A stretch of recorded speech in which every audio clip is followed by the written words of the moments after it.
बेंगलुरु में विपक्षी दलों की दूसरे दिन की बैठक खत्म। बैठक में विपक्षी दलों के गठबंधन का नाम इंडिया तय किया गया है। विपक्ष एकता की प्रेस कॉन्फ्रेंस में कांग्रेस अध्यक्ष मल्लिकार्जुन खड़गे ने बताया, इंडिया का फुल फॉर्म इंडिया यानी Indian national democratic inclusive alliance. विपक्ष गठबंधन की प्रेस कॉन्फ्रेंस में मल्लिकार्जुन खड़गे ने किया ऐलान, पूरे 11 लोगों की समन्वय समिति बनेगी। अब मुंबई में होगी विपक्ष गठबंधन की अगली बैठक। कांग्रेस अध्यक्ष मल्लिकार्जुन खड़गे ने कहा, बीजेपी ने लोकतंत्र की सभी एजेंसियां ईडी, सीबीआई आदि को नष्ट कर दिया है। मल्लिकार्जुन खड़गे ने प्रेस कॉन्फ्रेंस में विपक्ष की एकजुटता पर कही बड़ी बात। बोले, हमारे बीच राजनीतिक भेद हैं, लेकिन हम देश को बचाने के लिए साथ आए हैं। बेंगलुरु में हुई विपक्ष गठबंधन की प्रेस कॉन्फ्रेंस में बोली बंगाल की सीएम ममता बनर्जी, देश में दलित, हिंदू, मुस्लिम हर किसी की जिंदगी खतरे में है। ममता बनर्जी ने बीजेपी पर किया बड़ा हमला। बोली, दिल्ली, बंगाल, मणिपुर हो, सरकार बेचना, सरकार खरीदना, यही काम सरकार का है। विपक्ष गठबंधन के इंडिया नाम पर ममता बनर्जी ने भरी हुंकार। बोली, हमारे गठबंधन का नाम इंडिया है। बीजेपी, क्या तुम इंडिया को चैलेंज करोगे? विपक्ष गठबंधन की प्रेस कॉन्फ्रेंस में दिल्ली के मुख्यमंत्री अरविंद केजरीवाल ने केंद्र सरकार को घेरा। 9 साल में केंद्र सरकार ने हर सेक्टर को बर्बाद किया है।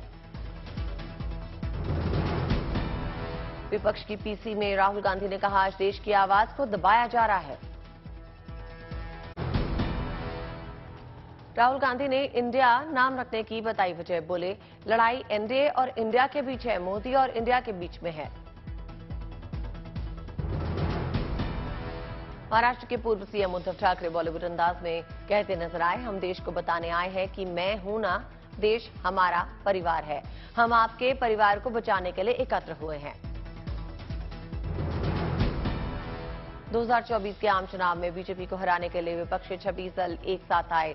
आरजेडी बोली, अब प्रधानमंत्री मोदी को इंडिया कहने में पीड़ा होगी। टीएमसी सांसद ने भी ट्वीट किया, चकते इंडिया। वहीं कांग्रेस सांसद मणिकम टेगोर ने लिखा, मैं इंडिया के साथ, क्या आप? 2024 चुनाव के लिए ऑपोजिशन पार्टीज की यूनिटी के लिए कन्वीनर बनाया जाएगा। किन मुद्दों को उठाना है और स्टैंड क्या होगा, इसके लिए अलग अलग ग्रुप बनाए जाएंगे। कन्वीनर के अलावा 2 से 3 ग्रुप बनाने का विपक्ष कर रहा है विचार। इनके जरिए मोदी के खिलाफ उठाए जाने वाले मुद्दों पर फैसला लिया जाएगा। राज्यों में सीट शेयरिंग का फॉर्मूला तय करने के लिए भी विपक्ष ग्रुप बनाएगा। ये ग्रुप सभी घटक दलों के बीच कोऑर्डिनेशन का काम करेगा। न्यूज एजेंसी पीटीआई ने सूत्रों के हवाले से खबर दी, कांग्रेस चाहती है सोनिया गांधी बने विपक्ष की चेयरपर्सन। वहीं पटना में हुई मीटिंग में नीतीश कुमार को कन्वीनर बनाए जाने का कुछ लोगों ने रखा था प्रस्ताव। अगर सभी पार्टियां इस पे होती हैं राजी, तो कांग्रेस भी इस प्रस्ताव को मानेगी। इस बार विपक्षी कुनबे को और मजबूत बनाने के लिए 8 और दलों को भेजा गया था न्योता। इन नई पार्टियों में केडीएमके और एमडीएमके 2014 में थी बीजेपी की सहयोगी। 2024 के लिए 38 दलों के साथ दिल्ली में एनडीए का महामंथन। बैठक में पहुंचे प्रधानमंत्री नरेंद्र मोदी को एनडीए के नेताओं ने पहनाई फूलों की माला।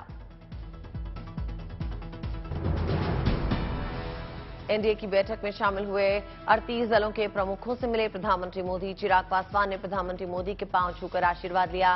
प्रधानमंत्री मोदी ने उन्हें गले लगाया। प्रधानमंत्री नरेंद्र मोदी की अध्यक्षता में एनडीए बैठक शुरू। बैठक में शामिल हुए 38 दलों के मुखिया। गृह मंत्री अमित शाह और केंद्रीय मंत्री नितिन गडकरी बैठक में शामिल। दिल्ली के अशोका होटल में हो रही है बैठक। मोदी विरोधी मोर्चे में जुटे दल पर प्रधानमंत्री का बड़ा प्रहार। बोले, भ्रष्टाचार बढ़ाव है इनका एजेंडा। कहा, इस गठबंधन में नफरत है, घोटाले हैं, तुष्टीकरण है और मन काले हैं। जेपी नड्डा समेत रक्षा मंत्री राजनाथ सिंह मीटिंग में पहुंचे। लोकसभा चुनाव को लेकर बनेगी रणनीति।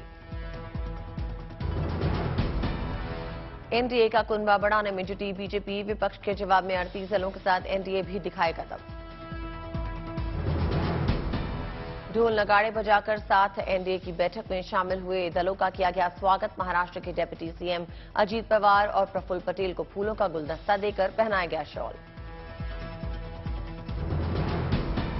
एनडीए की बैठक में शामिल हुए सुबह सपा प्रमुख ओम प्रकाश राजभर, संसदीय कार्य मंत्री प्रहलाद जोशी समेत बीजेपी प्रवक्ता संबित पात्रा ने की सभी दलों के स्वागत की अगुवाई।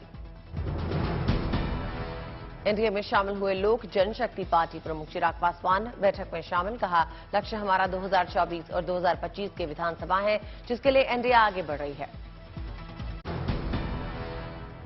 अंडमान निकोबार में सैलानियों के लिए good news. Veer Savarkar airport के नए टर्मिनल का प्रधानमंत्री ने वर्चुअल उद्घाटन किया।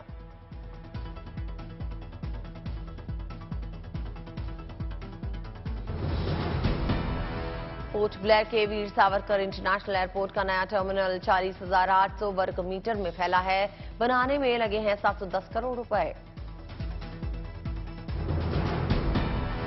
नए टर्मिनल बनने से एयरपोर्ट से हर रोज 4,000 की जगह करीब 11,000 पर्यटक आ जा सकेंगे। एयरपोर्ट से आ जा सकेंगी ज्यादा फ्लाइट्स। नए टर्मिनल के उद्घाटन पे प्रधानमंत्री मोदी का संबोधन, विपक्ष पे साधा निशाना, कहा बेंगलुरु में कट्टर भ्रष्टाचारी जुटे, सजा पाने वालों की खास आवभगत। भ्रष्टाचार की इस दुकान में जुटे हुए ये सभी परिवारवाद के कट्टर समर्थक हैं। न खाता न वही, जो परिवार कहे वही सही।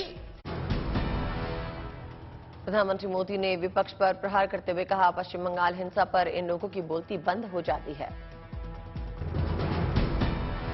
प्रधानमंत्री मोदी ने विपक्ष को निशाने पे लेते हुए कहा एजेंसियां कार्रवाई करें तो कहेंगे साजिश हो रही है। ये लोग पता नहीं कितने चेहरे लगाकर बैठे हैं।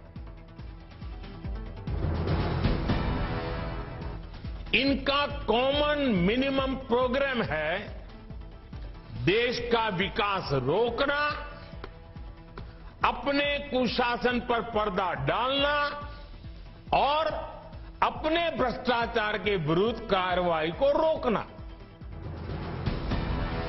प्रधानमंत्री मोदी 27 से 28 जुलाई को जाएंगे गुजरात। राजकोट के नए एयरपोर्ट का लोकार्पण करेंगे। सहारा इंडिया में फंसे करीब 4 करोड़ निवेशकों के लिए गुड न्यूज। गृह मंत्री ने लॉन्च किया रिफंड पोर्टल। अप्लाई करने के 45 दिनों के भीतर मिल जाएगा पैसा। मोदी सर ने मानहानि मामले में राहुल गांधी की तरफ से सुप्रीम कोर्ट में अर्जी। 21 जुलाई शुक्रवार को होगी मामले में सुनवाई। सुप्रीम कोर्ट में राहुल गांधी ने गुजरात हाईकोर्ट के फैसले को दी है चुनौती। हाईकोर्ट ने मामले में सजा पर रोक से किया था इंकार। सूरत की सेशन कोर्ट ने राहुल गांधी को दी है सजा। 2 साल की सजा के चलते रद्द हो चुकी है राहुल गांधी की संसद सदस्यता। मामले में शिकायतकर्ता पूर्णेश मोदी सुप्रीम कोर्ट में दाखिल कर चुके हैं कैविएट याचिका। कोर्ट से की है अपील, बिना उनका पक्ष सुने कोर्ट कोई आदेश पारित न करे। कांग्रेस के दिग्गज नेता और केरल के पूर्व मुख्यमंत्री ओमन चांडी का निधन। राहुल गांधी ने कहा जमीन से जुड़े कांग्रेसी नेता थे चांडी।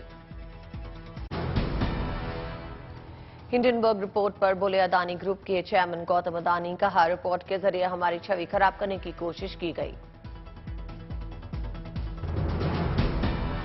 गौतम अदानी ने कहा रिपोर्ट में दी गई गलत जानकारी छवि खराब करने के लिए जानबूझकर ये रिपोर्ट लाई गई। गौतम अदानी ने कहा रिपोर्ट में 2004 से लेकर 2015 के उन मामलों का जिक्र किया गया जिन्हें उसी दौरान सुलझा लिया गया था। यूपी सरकार की ओर से इलेक्ट्रिक वाहन चलाने वालों को राहत। अक्टूबर 2022 के बाद वाहन खरीदने वाले पोर्टल पे सब्सिडी के लिए कर सकते हैं अप्लाई।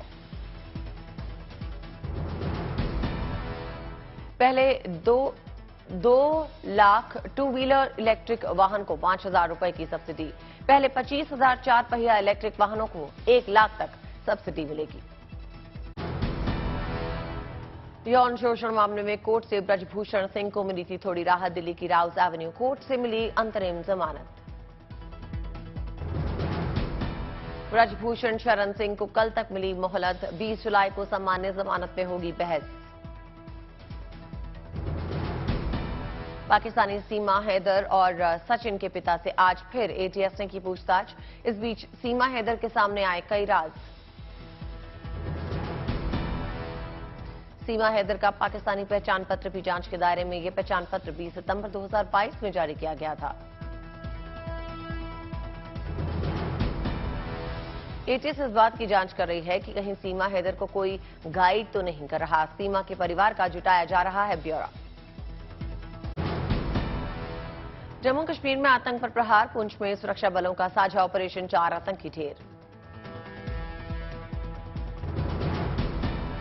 सुरनकोट तहसील के सिंदाहरा और मैदाना गांव में सुरक्षा बलों की कार्रवाई, खुफिया जानकारी मिलने के बाद ऑपरेशन को दिया गया अंजाम। सेना, एसओजी और जम्मू कश्मीर पुलिस का साझा ऑपरेशन, इलाके को घेर कर चलाया गया सर्च ऑपरेशन। ऑपरेशन में सुरक्षा बलों ने ली ड्रोन की मदद, नाइट सर्वेलेंस उपकरणों का भी सेना ने किया इस्तेमाल। मारे गए आतंकियों से मिले हथियार और गोला बारूद, 4 AK-47 और 2 पिस्टल बरामद। श्रीनगर के पंथा बेस कैंप से अमरनाथ तीर्थयात्रियों का जत्था रवाना हुआ। बम बम भोले और हर हर महादेव के लगे जयकारे। बाबा बर्फानी के भक्तों में दिखा भारी उत्साह। पवित्र अमरनाथ की गुफा के दर्शन के श्रद्धालुओं को रवाना किया गया। अमरनाथ तीर्थयात्रियों की सुरक्षा को लेकर कड़े इंतजाम, जगह जगह की गई भारी संख्या में सुरक्षा बलों की तैनाती। श्रीनगर के पंथा चौक ट्रांजिट कैंप में श्रद्धालुओं के लिए सभी तरह की व्यवस्था, खाने पीने से लेकर हर जरूरी चीजों का रखा जा रहा है ख्याल। एक साथ हजारों अमरनाथ तीर्थयात्रियों का बन रहा है लंगर। बाबा के भक्तों ने प्रशासन की ओर से की गई व्यवस्था की सराहना की है। देवघर में बाबा बैद्यनाथ धाम में भक्तों ने भोलेनाथ पर चढ़ाया बेलपत्र। बेल प्रदर्शनी और बेलपत्र चढ़ाने की परंपरा 153 सालों से चली आ रही है। केरल के कोट्टयम में वीएचपी की ओर से कार्किदाकम अनुष्ठान का आयोजन। प्रदेश के हिंदू अपने पूर्वजों के सम्मान में अनुष्ठान समारोह करते हैं आयोजित। तिरुवनंतपुरम में भी कार्किदाकम अनुष्ठान का भव्य आयोजन, भारी संख्या में श्रद्धालु शामिल हुए। मलयालम कैलेंडर के आखिरी महीने में अनुष्ठान का होता है आयोजन। कुन्नूर में कार्किदाकम अनुष्ठान ने लोगों ने अपने पूर्वजों को श्रद्धांजलि दी। अनुष्ठान समारोह को वावू बलि के नाम से जाना जाता है। रामेश्वरम में धूमधाम से मनाया गया अमावस्या उत्सव। भक्तों ने विधि विधान से दर्शन पूजन किया। भारी संख्या में श्रद्धालुओं ने आस्था की डुबकी लगाई। हरियाणा के मुख्यमंत्री मनोहर लाल खट्टर ने गुरुग्राम को दी 34 परियोजनाओं की सौगात। 237 करोड़ की लागत से तैयार 34 परियोजनाओं का मुख्यमंत्री ने किया उद्घाटन और शिलान्यास। गया के जामा मस्जिद में नमाज के साथ साथ स्टूडेंट्स को दी जा रही है बीपीएससी एग्जाम की कोचिंग। लाइब्रेरी, स्मार्ट क्लास और आवासीय की भी व्यवस्था। गरीब छात्रों के लिए बना वरदान। जयपुर में जेके लोन अस्पताल में देर रात उठी आग की लपटें। बच्चों को लेकर दौड़े जांबाज। जिस वक्त आग लगी उस समय करीब 30 बच्चे वार्ड में मौजूद थे। मध्य प्रदेश के खरगोन में शिव भक्तों के लिए बन रहा है पुल। जन सहयोग से लाल पत्थरों से बन रहा प्रदेश का पहला पुल। नीमच में 62 टन के ड्रग्स को नष्ट किया गया। 50 करोड़ की कीमत के ड्रग्स थे। आईजी, 4 डीआईजी, 12 एसपी समेत 200 पुलिसकर्मियों की टीम इस अभियान में शामिल थी।